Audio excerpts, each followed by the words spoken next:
There will be people who used to pray,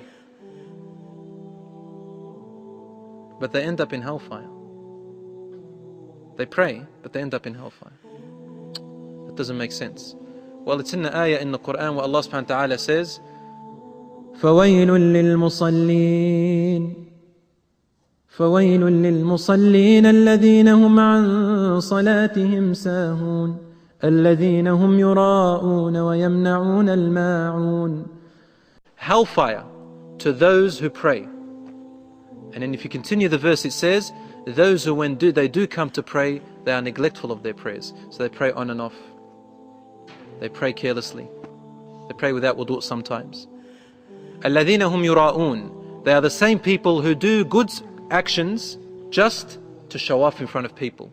So when they pray to please people, to look like righteous people. You know, this sometimes happens when a young man wants to ask the hand of someone's daughter, and that family is religious. Suddenly they start to pray. Okay?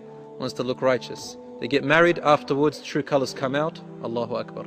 الَّذِينَ هُمْ يُرَاءُونَ وَيَمْنَعُونَ الْمَاعُونَ. And they are the same people usually who are not generous and do not donate. These people end up in hellfire. However, some of them who prayed some prayers sincerely to Allah subhanahu wa ta'ala, or did some actions sincerely to Allah subhanahu wa ta'ala, after burning, they will have a spot on their head right here. Some section here that will never be burnt.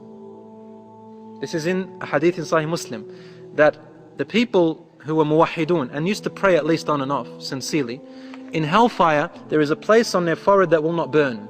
It will stay lighting up.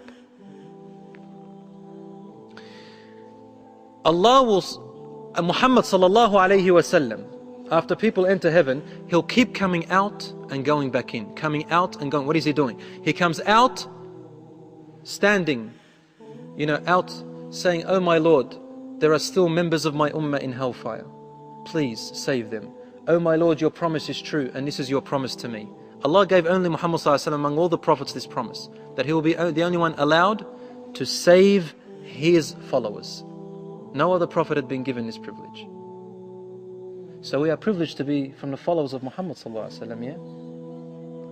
That's why we practice his sunnah as much as we can. As much as we can. Loving the Prophet sallallahu alaihi wasallam doesn't just mean when someone swears at him, we're ready to fight him. No. It's understanding who the Prophet is. When you love someone, what do you do? What do you do when you love someone? You imitate them. You imitate them. Rasul sallallahu alaihi wasallam will keep coming out. My ummah, my ummah, my ummah.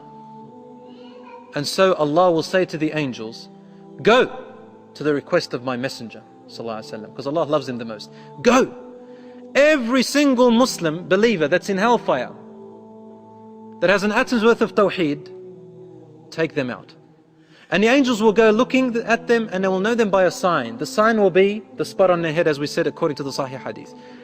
And they will bring out every person with that sign over here. They will save them and take them out. And they will take them to a particular river, Nahrul Hayat, I think it's called, the river of life. They will take them there, and they are unconscious, and their bodies have been charcoaled, it's burnt. And they'll be placed into this river and washed, and then placed on the banks of the river. And suddenly their bodies transform from ugliness to beauty, from darkness to light. And they will still have one sign, the same place on their forehead becomes the sign in heaven. People will know that these are the people who were saved from hellfire. They will smile to them and love them, and they will come to them, and they will be called Masakin Ahlul Jannah, the poor people of paradise.